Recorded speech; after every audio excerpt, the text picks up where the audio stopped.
The Joe Rogan Experience. The Countdown Show begins with this. It's so good. It makes me so proud to be part of the UFC. The Countdown Show is so good, man. The Countdown Show is so good. And you see Justin. First of all, Justin, how hilarious is Justin Gaethje? He goes, I hope he breaks my nose so I can get it fixed. Crazy. Because you hear him talk. He's talking like this. Yeah. You know his nose is useless. Some issues. His nose is useless. It's smashed.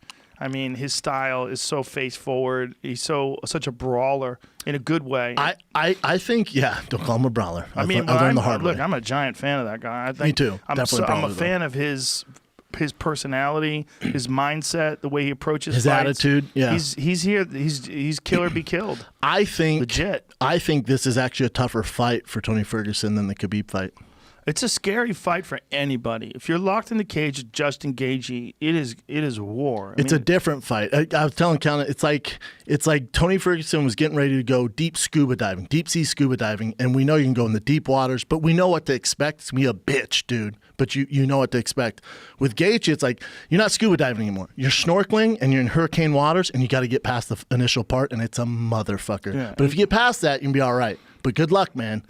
Because these waves are fucking coming, dude. Yeah, he's a different kind of guy because he's so reckless. He's just like, he takes big chances. He doesn't play it safe at all. And the other thing is, Tony gets hit. Yeah. Yeah, he'll stand in front of you to the take Venata one fight, to give one. You look at the Pettis fight, the Michael Johnson fight. The Venata fight is a really good example of that, but I think the Lando Venata fight, first of all, he took it on short notice, and second of all, awkward. Nobody knew. Lando's good, man. He's good and he's very awkward. Yeah, he's very awkward. But Tony gets hit basically early on in every fight. He'll get hit. He wants to play that game. The Anthony Pettis one, he got wobbled, Yep. With Gaethje, he can't really play that game. He cracks, dude. At 55, he cracks. He doesn't just crack. There's no space. He doesn't give you any space. He jumps all over you. If he gets you hurt, he'll throw himself right into the fire.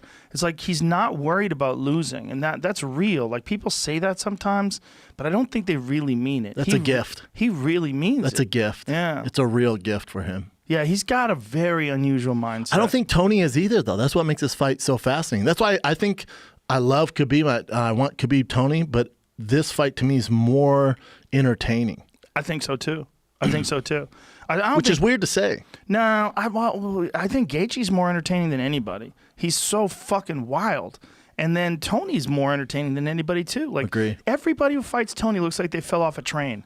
Everybody. They're all, look at the Cowboy's face, was a fucking mess. Everyone's a mess. Pettis is covered in blood. Everybody gets fucked up. There's a photograph that shows the list of the last 9 or 10 people that Tony's fought.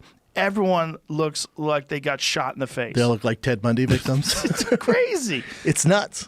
Yeah, look at that. Look at those people. Everyone's face is just a fucking holy wreck. Everybody looks dead.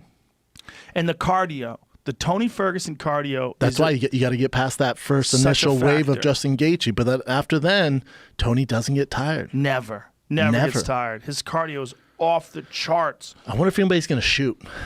Because they're both such phenomenal wrestlers. People forget how good Tony is at wrestling. Gaethje never shoots. He's got 0 takedowns in the UFC. Zero takedown attempts.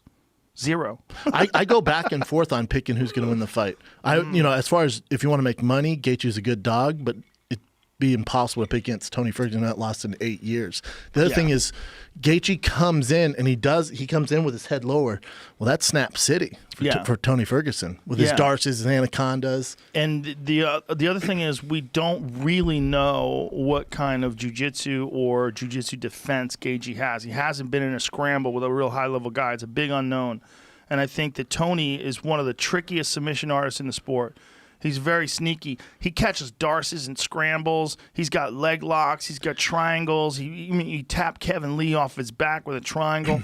He basically can do everything. See, I wouldn't be surprised if Tony at one point starts diving for those ankles. Because if you're not subverts in jiu-jitsu, that's where it gets dicey for guys. You know how it is when a guy comes in and he doesn't know leg locks? You get in this rabbit hole, man. You can't keep up, especially if you haven't been training it. You can't keep up. Right, and Tony has a leg lock game. He has, Eddie Bravo's his coach. Yeah, he's got everything. And his fucking hands are off the charts. He's so weird, too, like the way he moves.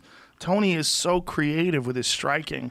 And it's almost like he moves almost like he's breakdancing in there. Like he's fucking stepping side to side, left and right, pop, and then a jab comes out of nowhere. You're like, The fuck is he doing?